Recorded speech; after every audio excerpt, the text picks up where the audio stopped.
Hello नमस्कार दोस्तों, welcome to cues scholar. नया टॉपिक स्टार्ट करने जा रहे हैं। इस टॉपिक में हम बात करेंगे सुप्रीम कोर्ट ऑफ इंडिया को।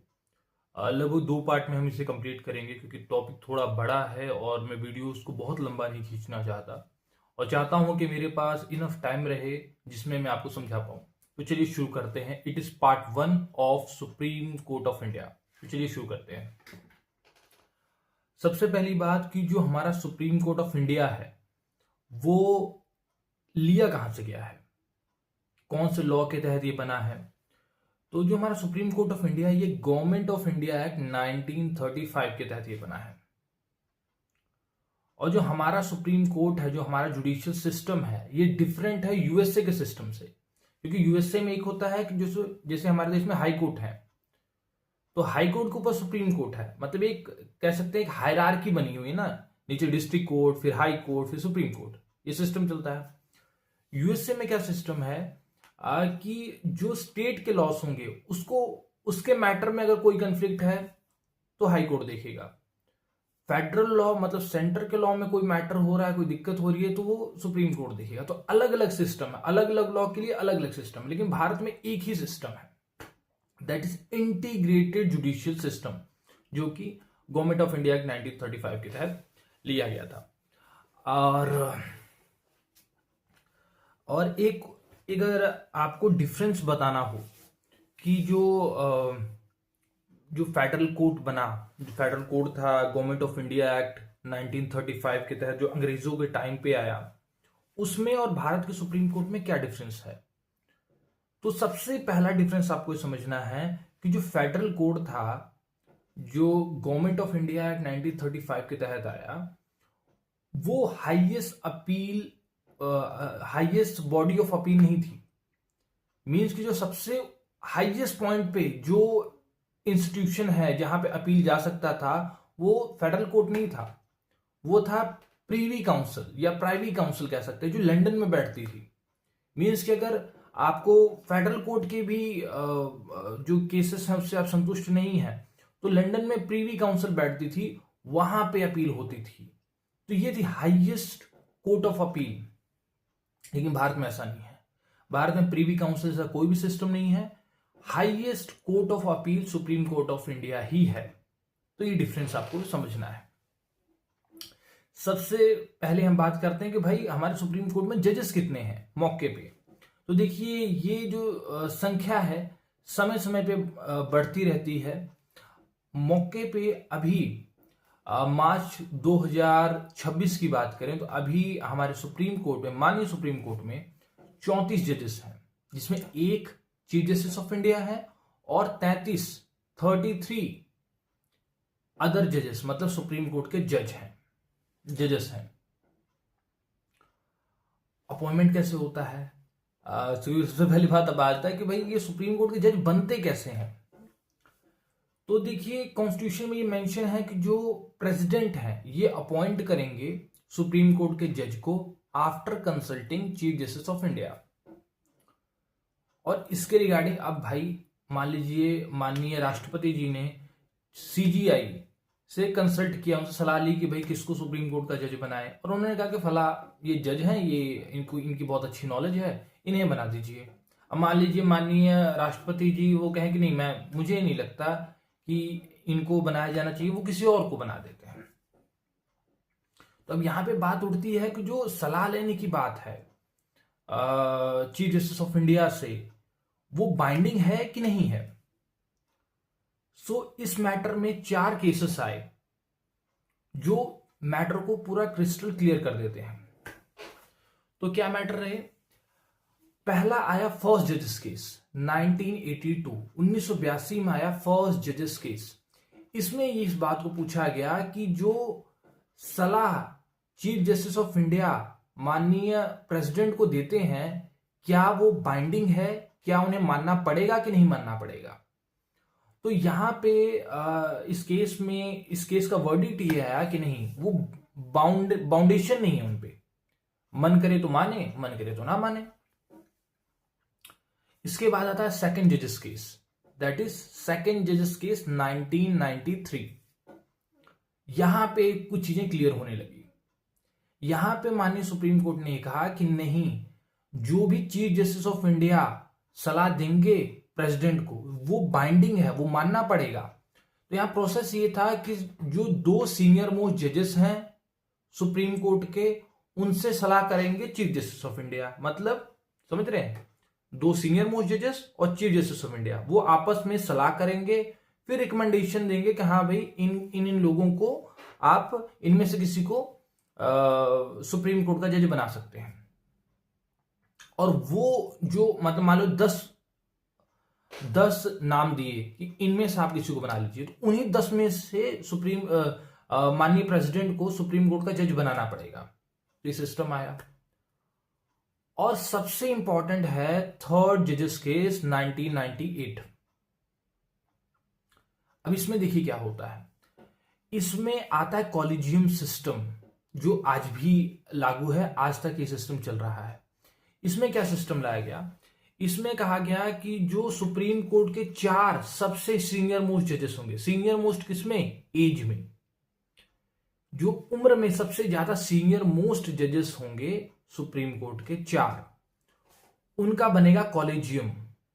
ठीक है, इन 4 जजेस का बनेगा कॉलेजियम, और इन 4 जजेस से कंसल्ट करेंगे चीफ जस्टिस ऑफ इंडिया, और इनसे सलाह करने के बाद जो नाम रिकमेंड किए जाएंगे प्रेसिडेंट को, उन्हीं में से प्रेसिडेंट ऑफ इंडिया को अपॉइंटमेंट करनी है सुप्रीम कोर्ट के जज की। ठीक है जी। और यहां पे कॉलेजियम सिस्टम जो लाया गया, यहां पे एक शर्त ये थी कि अगर 2 जजेस, इन 4 में से 2 जजेस ये कह दें कि नहीं फला नहीं, इनको मत बनाइए ना, मुझे नहीं सही लगता, ये मुझे ये सही नहीं लग रहे हैं कि हाँ मतलब ये पर्टिकुलर इंसान सुप्रीम कोर्ट के जज की भूमिका निभा पाएंगे। मतलब 2 जजेस 4 में से 2 किसी एक पर्टिकुलर नाम पे अगर डिसएग्री हैं तो वो नाम आगे नहीं भेजा जाएगा। ठीक है। और यहां पे इस केस में ये भी कहा गया कि अगर ये इंटायर जो प्रोसेस मैंने बताया, अगर ये प्रोसेस फॉलो नहीं हो रहा है और प्रोसेस को बिना फॉलो किए अगर रिकमेंडेशन दी जा रही है प्रेसिडेंट को, तो प्रेसिडेंट के ऊपर कोई भी बाउंडेशन नहीं होगा उस सलाह को मानने के लिए। ठीक है जी। तो ये 3 जजेस हो गए, 3 केस हो गए। और फोर्थ केस आया जब I think 99th constitution amendment आया, 99वां संवैधानिक संशोधन आया 2014 में। इसके तहत लाया गया नेशनल जुडिशियल अपॉइंटमेंट कमीशन, जिसके तहत क्या क्या जो कॉलेजियम सिस्टम था इसको खत्म कर दिया गया। अब ये जो कमीशन बना, ये अपॉइंटमेंट करेगा जजेस का। 2015 में आता 4th जजेस के, जिसके अंदर इस जो ये पूरी कमीशन थी इसको अनकॉन्स्टिट्यूशनल घोषित कर दिया गया, और फिर कॉलेजियम सिस्टम जो पहले था वो आ गया। तो ये 4 जजेस केस हैं जो आपको बिल्कुल याद रखना है। अब देखिए, जो 34 जजेस हैं, एक चीफ जस्टिस होते हैं और 33 अदर जजेस होते हैं सुप्रीम कोर्ट के। तो इन टोटल जो मान लीजिए 34 जजेस हैं, इन 34 में से चीफ जस्टिस ऑफ इंडिया कौन बनेगा, वो बनेंगे जिनकी उम्र सबसे ज्यादा होगी। ठीक है। और ये सिस्टम शुरू से ही चलता आ रहा है, लेकिन 1973 में ऐसा हुआ, 2 बार ऐसा हो गया कि 1973 में और आई थिंक 1977 में 2 बार ऐसा हो चुका है कि जो सबसे सीनियर मोस्ट नहीं थे फिर भी उन्हें चीफ जस्टिस ऑफ इंडिया बना दिया गया। एएन रे एक सुप्रीम कोर्ट के जज हुए, वो 1973 में, वो उस टाइम सबसे ज्यादा सीनियर मोस्ट जज नहीं थे, उनसे ज्यादा सीनियर 3 जजेस और थे, लेकिन फिर भी उन्हें चीफ जस्टिस ऑफ इंडिया बना दिया गया, जिसके प्रोटेस्ट में जो 3 जजेस थे जो उनसे सीनियर थे उन्होंने रिजाइन कर दिया। तो बहुत बार ऐसी सिचुएशन भी हो जाती है। तो इन सभी चीजों को देखते हुए जो सेकंड जजेस केस था जिसमें हमने बात की 1993 वाला, वहां पे ये कहा गया कि जो सीनियर मोस्ट जज होंगे सुप्रीम कोर्ट के, उन्हीं को ही चीफ जस्टिस ऑफ इंडिया बनाया जाएगा, ये मैंडेटरी कर दिया। ठीक है। तो हमने कितने जजेस होते हैं ये पढ़ लिया, और अपॉइंटमेंट कैसे होती है, चारों केस देख लिए, और अब हमने कह सकते हैं कि चीफ जस्टिस ऑफ इंडिया कैसे बनते हैं ये भी देख लिया। ठीक है जी। अब इससे आगे बढ़ते हैं। अब देखते हैं क्वालिफिकेशन क्या चाहिए। सबसे पहली क्वालिफिकेशन ये है कि वो इंडियन होने चाहिए। दूसरी क्वालिफिकेशन में 3 ऑप्शन है, मतलब एक तो इंडियन। अब इन 3 में से एक भी क्वालिफिकेशन मीट होती है तो वो सुप्रीम कोर्ट के जज बनने के लिए क्वालिफाई हो जाएंगे। कौन सी है क्वालिफिकेशन? पहला, वो 5 साल तक किसी भी हाई कोर्ट के जज रहे हों। हो सकता है इलाहाबाद हाई कोर्ट के 2 साल रहे, 3 साल दिल्ली हाई कोर्ट के रहे, तो भी वो 5 साल अगर ऐसा पूरा हो रहा है तो भी गिनती की करेंगे। दूसरी कंडीशन ये हो सकती है, अगर ये हो जाए, नहीं तो दूसरा ऑप्शन ये है कि वो 10 साल तक हाई कोर्ट के में एडवोकेट रहे हों। ठीक है। और तीसरा ऑप्शन है कि वो एक एमिनेंट जूरिस्ट हो in the eyes of president. मतलब अगर ये दोनों कंडीशन मीट नहीं हो रही है, लेकिन एक लॉ के कुछ एक ऐसी पर्सनैलिटी हैं, एक ऐसे व्यक्ति हैं जिन्हें कह सकते हैं कि बहुत जबरदस्त नॉलेज है लॉ के फील्ड में। ठीक है। तो उनको भी सुप्रीम कोर्ट का जज बनाया जा सकता है। तो पहला इंडियन और बाकी ये 3, इन 3 में से अगर एक भी ऑप्शन मीट हो रही है तो उन्हें बना दिया जाएगा, वो क्वालिफाई हो जाएंगे। और क्वालिफाई हो गए और अगर कॉलेजियम ने भी उनका नाम रेकमेंड कर दिया तो वो बन जाते हैं सुप्रीम कोर्ट के जज। ठीक है जी। अब बात कर लेते हैं कि जो सुप्रीम कोर्ट के जज हैं उनकी सैलरी क्या होती है। इंटरेस्टिंग है। तो देखिए, जो जज होते हैं सुप्रीम कोर्ट के, उनकी सैलरी होती है 2.5 लाख महीने की, 2.5 लाख रुपए सैलरी होती है। और जो चीफ जस्टिस ऑफ इंडिया होते हैं उनकी सैलरी होती है 2,80,000 पर मंथ। और जब जो वो रिटायर होते हैं तो जो लास्ट सैलरी उनको मिली है ड्यूरिंग सर्विस, ठीक है, जो लास्ट सैलरी है उसका 50% उनको पेंशन के तौर पे मिलता है, और भी सहूलतें हैं मिलती हैं। तो ये आपने समझ लेना है कि ये सैलरी और पेंशन का क्या सिस्टम है। अब बात करते हैं कि जो प्रेसिडेंट ऑफ इंडिया हैं उनके टर्म की बात करते हैं। तो देखिए, टर्म यहाँ पे नहीं स्पेसिफाई किया गया कितने सालों तक रह सकते हैं। यहाँ पे रिटायरमेंट एज मेंशन्ड है, वो है 65 साल। 65 साल तक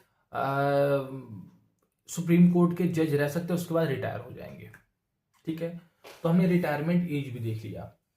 अब हम देख लेते हैं कि जो सुप्रीम कोर्ट के जज हैं, ठीक है, मैं बहुत तेजी से कराने की कोशिश कर रहा हूं और ये भी कोशिश कर रहा हूं कि चीजें क्रिस्टल क्लियर होती जाए, इसलिए 2 पार्ट में हम बनाएंगे। तो अब देख लीजिए कि जो सुप्रीम कोर्ट के जज हैं, यहाँ पे प्रोसीजर है कि अगर उनको रिमूव करना है ऑफिस से तो किन बेसिस पे रिमूव किया जा सकता है। तो ये क्योंकि कॉम्पिटिटिव एग्जाम में ये क्वेश्चन बहुत पूछा जाता है, 2 बेसिस हैं रिमूवल के, एक है इनकैपेसिटी, एक है misbehaviour to constitution. Incapacity means कि अगर कह रहे हैं कि भैया जिन व्यक्तियों को बनाया गया है ये अपनी भूमिका प्रॉपरली निभा नहीं पा रहे हैं। ठीक है, मतलब जो सुप्रीम कोर्ट की जज की जो ड्यूटी है वो नहीं कर पा रहे हैं, कैपेसिटी नहीं है। दूसरा है मिसबिहेवियर, मीन्स कि वो कॉन्स्टिट्यूशन से मिसबिहेवियर, ये थोड़ी ऑफिशियल लैंग्वेज है। मिसबिहेवियर का मतलब है कि कॉन्स्टिट्यूशन के अगेंस्ट उन्होंने कुछ किया है। ये 2 कंडीशन है। अब देख लेते हैं क्या प्रोसीजर है। देखिए, अगर लोकसभा में रिमूवल मोशन लाना है तो 100 एमपीज उस मोशन को साइन करेंगे, और राज्यसभा में लाना है तो 50 एमपीज साइन करेंगे, तभी ये मोशन लाया जा सकता है। तो मान लीजिए लोकसभा में मोशन लाया जा रहा है, एग्जांपल से मैं आपको समझा देता हूं। तो 100 एमपीज ने उस रिमूवल मोशन को साइन कर दिया। अब जाएगा प्रिसाइडिंग ऑफिसर के बाद, मीन्स जो हाउस को प्रिसाइड कर रहे हैं, नॉर्मली स्पीकर कर रहे होते हैं, तो स्पीकर साहब के पास जाएगा, और अगर उनको लगेगा कि हाँ भाई ये बात सही लग रही है, इस बात पे विचार होना चाहिए, तो वो एक्सेप्ट कर सकते हैं। उनके पास 2 ऑप्शन है, एक्सेप्ट करेंगे या रिजेक्ट करेंगे। मान लीजिए उन्होंने एक्सेप्ट कर लिया। एक्सेप्ट करने के बाद बनती है इंक्वायरी कमिटी। ठीक है जी। जो इंक्वायरी कमिटी है इसमें 3 लोग होते हैं। एक होते हैं या तो चीफ जस्टिस ऑफ इंडिया होंगे या सुप्रीम कोर्ट के जज होंगे, दोनों में से कोई एक, plus chief justice of high court, किसी भी हाई कोर्ट के एक चीफ जस्टिस होंगे प्लस एमिनेंट जूरिस्ट होंगे। ठीक है जी। तो ये 3 लोगों की इंक्वायरी कमेटी बनेगी, ये इन्वेस्टिगेशन करेंगे और इन्वेस्टिगेशन करने के बाद जो भी चीज सामने आएगी निकल के, वो अपनी रिपोर्ट पार्लियामेंट को देंगे। पार्लियामेंट फिर इस पर डिस्कशन करेंगी और फिर आएगी special majority of second type में, जितने भी लोग प्रेजेंट हैं हाउस में उनका 2/3 वोट, और वो 2/3 एब्सोल्यूट मेजोरिटी को सेटिस्फाई करे। दोनों हाउस में यही मेजोरिटी लगेगी और अगर ऐसा हो जा रहा है तो वो जज रिमूव मान लिए जाएंगे कि ऑफिस से अब इन्हें रिमूव कर दिया गया है। ठीक है जी। तो ये सिस्टम है इसका रिमूवल का। आज तक कोई भी जज, सुप्रीम कोर्ट के जज को रिमूव नहीं किया गया है। एक केस आता है वी रामास्वामी वाला, और जिसके बारे में मैं आपको बता देता हूं। देखिए, जो वी रामास्वामी थे वो 1990 के आसपास Punjab and Haryana high court के चीफ जस्टिस थे। उस दौरान इन पे कुछ आरोप लगे कि इन्होंने पैसों का दुरुपयोग किया है, तो फिर रिमूवल मोशन भी आया, इंक्वायरी कमेटी भी बनी तीन लोगों की, और वहां पे इन्हें गिल्टी भी पाया गया। अब गिल्टी पाया जाएगा तो इसके बाद क्या कंडीशन होनी चाहिए पूरी? इसके बाद चाहिए कि जितने लोग हाउस में, मान लो लोकसभा में वोटिंग हो रही तो हाउस में जितने लोग प्रेजेंट हैं, मान लीजिए मैं आपको एग्जांपल देता हूं कि 400 लोग उपलब्ध हैं, तो 400 लोग का 2/3 कितना होगा? 60, मतलब जो 66% की मैं बात कर रहा हूं वो कितना होगा? तो हमें 400 का 66% निकालना है, 2/3 निकालना है, तो कितना होगा? आप अब कैलकुलेट कीजिए। मान लीजिए 500 लोग हैं, ठीक है, और मान लीजिए 500 में से 400 लोग ने सपोर्ट कर दिया कि हाँ भी रिमूवल होना चाहिए, ठीक है, तो ये 66% से ज्यादा हो गए। दूसरा एब्सोल्यूट मेजोरिटी जो 273 है, मतलब 500 में से 400 लोग पक्ष में आ गए। तो एक तो हो गया कि जितने लोग हाउस में थे उसका 2/3 पक्ष में वोट कर दें, प्लस वो एब्सोल्यूट मेजोरिटी को सेटिस्फाई करती हो, मतलब जो 400 है वो 273 से ज्यादा है, एब्सोल्यूट मेजोरिटी तो 273 है, तब ये मान लेंगे लोकसभा से मोशन पास हो गया। अब राज्यसभा में जाएगा तो राज्यसभा में जितने लोग उपलब्ध होंगे उसका 2/3 और एब्सोल्यूट मेजोरिटी, ऐसे ही अगर दोनों हो जाता है तो हो जाएगा।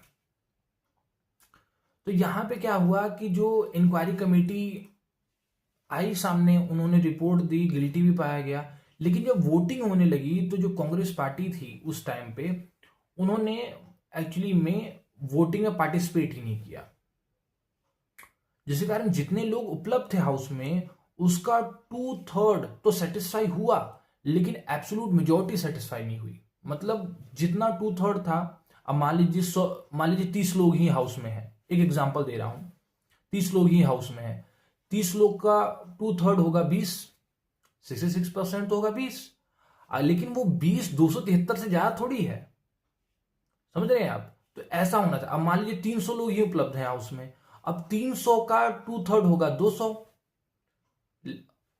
ये कंडीशन तो सेटिस्फाई होगी कि भाई 66% होने चाहिए, प्लस वो जो 2/3 है वो 273 से ज्यादा होना चाहिए, लेकिन ये तो कम है। तो ऐसी सिचुएशन हुई थी जिसके कारण रिमूवल उनका नहीं हो पाया। तो इस वीडियो में हमने काफी टॉपिक्स पे डिस्कशन किया हुआ है।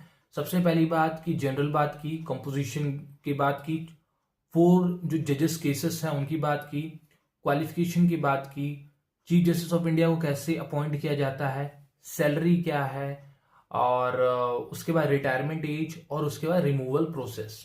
ये 7-8 टॉपिक के बारे में हम इस वीडियो में बात की है। इसके अगली वीडियो में हम इसके बाकी की चीजों को कवर करेंगे। आपको वीडियो कैसी लग रही है, समझ आ रही है कि नहीं आ रही है, आप कमेंट में जरूर बताइएगा। और मैं पूरी कोशिश कर रहा हूं कि जैसे मुझे टाइम लगे मैं वीडियो बनाऊं और यूट्यूब पे अपलोड करूं, ताकि जब भी एग्जाम आए तो आपको ऐसा ना लगे कि सर एक दिन में सारा समझा दे, है ना? क्योंकि बहुत सारे मेरे स्टूडेंट्स हैं, उनका है कि सर एक दिन में सब पढ़ा दो आप। तो आपको वीडियो कैसी लग रही है आप जरूर बताएं। I really appreciate your time.